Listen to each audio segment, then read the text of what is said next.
Kanye West and Ty Dolla Ign just finally dropped their new collab album, Vultures. This has been so highly anticipated for months now. Kanye has delayed this over and over again, even leading us to believe it may never come out. Well, it's here now, and I'm going to give my honest, true, fresh after listening reaction to this album, and my insight on it all. This may go up a couple days later just because I have work and editing takes a long time, but without further ado, let me get into this.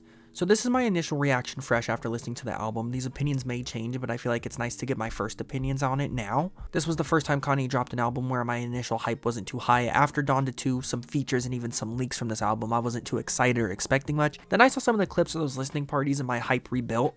I avoided as much as I could to get a real first time listening to this, and did I enjoy it? Yeah. This album blew my expectations out of the water. Is it like my favorite Kanye record? No. Is it even top 5? No. But is it quality? Yeah, 100%. This album has so many moments of beautiful work as well as very unsettling moments. It's unhinged, it's unpredictable, it's unapologetic, and I absolutely love that. That just screams Kanye to me. The album starts beautifully with a quick little track called Stars, welcoming us to the experience this album will give us. As a JPEG Mafia credit in the production, he did the drums, so that's a W. I loved the sample and the harmonies were incredible. I would usually complain about the song being short, but as an intro, I felt it worked really well and it got me enticed immediately. The second track was Kanye featuring Ty Dolla Ign, as Ty only appeared on the hook, but it shows Kanye speaking on things like relationships and fame. Some of the bars were a little out of place, but I feel we expect some of those out-of-pocket corniness lines from Kanye here and now. It is 2024 Kanye's, but it didn't ruin the track for me. It was still solid, nothing crazy, but still enjoyable. Paid is a little all over the place. It has a lot going on, a lot of samples, switch-ups, and some weird vocal effects. It's just a bit of a mess, but it still had a good performance by Kanye and Ty. This is honestly where I began to worry slightly for the album, as it kind of slowed down for a couple tracks from here on out, but luckily it does pick back up and get better. The song was very meh to me, but not like bad. Talking is one of the singles he released, and it didn't impress me too much. I get it, it's a cute little track, it's cute to have North feature on it. Ty has a good verse speaking on his daughter and his growth, and it works well considering North is in the song. It just is a song I won't ever revisit. As I've said before, I'm not bumping It's Your Bestie, Miss Westie. Adorable, but just not for me. I'll never revisit this song if I'm honest. Back to Me is, fun? I guess. The production is really good, and I love the drums. The vocal performances are really good by Ty, he crushes it. And Kanye's first verse is a lot of fun. As much as I love me some Jason Mewes, I mean like Jay and Silent Bob, Clarks, all those movies, come on man. The sample used in the song being repeated so much by Kanye in the hook, it gets a little tiring. I think if it was said like 1 or 2 times, it would just be like a funny line, like what did he say? But he says it a lot through this song, but the instrumental is really good. This song definitely has its problems. And this is where I really was like, oh no, because it started falling off. But luckily it does pick back up, as I mentioned. It was a very funny song though. Like my first reaction to hearing that line was all over. I was laughing so hard, but I was like, are we serious? This is what we're doing. But then we got Hoodrat. Hoodrat is pretty solid. The vocal performance is honestly really good, and the song is quite beautiful, which shocked me based off the kind of unsettling intro it repeated, Hoodrat. Ty's voice sounded really good on this one, and I really enjoyed the track, and it got me fully back invested into the album. I was like, alright, after a couple mediocre tracks, it started to pick back up. Do It is just a fun little banger. It's definitely a song I picture hearing at a house party. It's pretty generic instrumental wise. I wasn't a fan of the beat switch, but the song all around is enjoyable. It's nothing that stands out. There's nothing great on this song, but it's kind of just there, It's a catchy little banger. That is okay it didn't stand out though, because Paperwork was really good. It's got a lot of tension and atmosphere, and I think that it's perfect regarding the topics in the song. When the bass line and the synths kick in, good lord, it is insane. It's super unsettling and I love it. Quavo has a very Quavo verse, and I all around really enjoyed this track. Kanye showed no mercy in his verses through this album, really. The entire album, he's going off. Burn honestly might be one of the most enjoyable, easy listens on this whole entire album. The instrumental is beautiful, Ty's hook is addicting, and it gave me some retro Kanye flashbacks. Honestly, it's quite a short song, but it really stood out to me. I have a little star in my notes because I really like this one. It's all around a really good time. Alright, here's where we get to the absolute heat. This song is so much fun. This features Travis and Cardi. That's a cheat code. In 2024, that's a cheat code. This song's so catchy. Ty's hook is so good. Cardi's deep voice was going in. We have an Alvin and the Chipmunks feature. I'm just kidding, obviously. I actually didn't mind the high-pitched vocal, even though it's a bit out of place, and usually that would annoy me. It kind of worked here. And Kanye has a mean verse that goes in afterwards. And Travis is the highlight of the track for me. His intro is so hype. I got so excited when I heard his La Flame intro. It's honestly one of the coolest ways to introduce yourself into a track. And his verse was really good. And I love how the hook cuts him off and he keeps rapping after.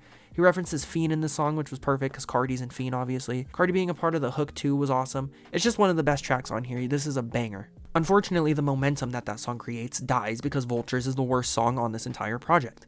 I didn't care for it at all when it was a single. It's super mid, and I still feel the same with it here. It does nothing special. Lil Durk is the main standout here, and it does not save the track by any means. It sounds a little lazy. It's just a very mediocre track, definitely my least favorite on this entire project. Once again, it's okay because Carnival comes in and saves the day. Oh my god. The choir is so eerie and dark. When the beat hits, it's insane.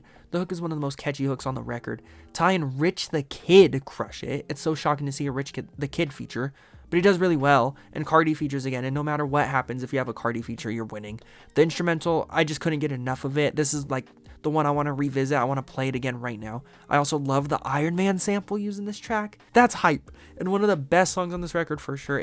This is the one you're going to be bumping. Beg Forgiveness is honestly beautiful. It shows Kanye reflecting on his actions and being very vulnerable. And the repeated point of you should beg forgiveness really is striking and hits super hard, especially when it repeats over and over again. It's honestly chilling, like creepy. I found this one to be one of the most compelling on the entire album, and it's a super major standout for me, especially following the streak of bangers before this. It's bold to put this after a song like Carnival, but it really was a song I was very enticed into listening to. Good Don't Die is honestly incredible. It's one of the most emotional, powerful songs on the album, even though it's super stripped back. It really focuses on the vocals of this one. That's why the beat is so laid back. And from what I can gather, this is like Kanye and Ty having suicidal thoughts, and they're fighting these thoughts and urges. The song is super atmospheric and really gets you locked into the words behind it all. And the sample here is absolutely beautiful. I love this one, and the album was really, really on a hot streak here. This is where I was like, okay, this is redeemed. Like, even if it slowed down in some spots, we have these songs to revisit, which made me really happy because I just wanted a couple songs through this album that I could bump, and I'm going to be bumping a lot of these. Problematic shows Kanye responding to all the problems he's kind of started, facing the noise, showing the repercussions he faces when he acts the way he does and is who he is. I actually like this one. It's nothing special. The instrumental doesn't go crazy. It's another kind of just stripped back song. The horn's really nice though, and the sample is really good. It isn't a standout per se, but I still enjoyed this one. I know some will hate Kanye's take on the actions he made, as once again, as I mentioned in the beginning, this is a very unapologetic Kanye, and I really like that because that's just who Kanye is to me. King was an awesome closer to me. The mix is a little bit rough here and there, but I don't really care about that stuff as long as the song's enjoyable. I'm not gonna trip out on mixes. The words are insanely straightforward, and it's definitely a little slow. It doesn't push, but the energy is good, and this is the Kanye I know. They tried to cancel him, and it feels like he was really mad in this moment, and he just hopped into the booth to discuss all of his issues. Him stating he is the king regardless of this all was honestly amazing, and that's so Kanye, and I thought this was a really necessary track. It totally fits who and what Kanye stands for, and I know some people are going to hate that. I might even get people commenting on this video saying, he handled this poorly, which I do understand. I know you can't say the things he says. I think you should be able to speak your mind, and that's exactly what Kanye does, and, people hate it, people love it.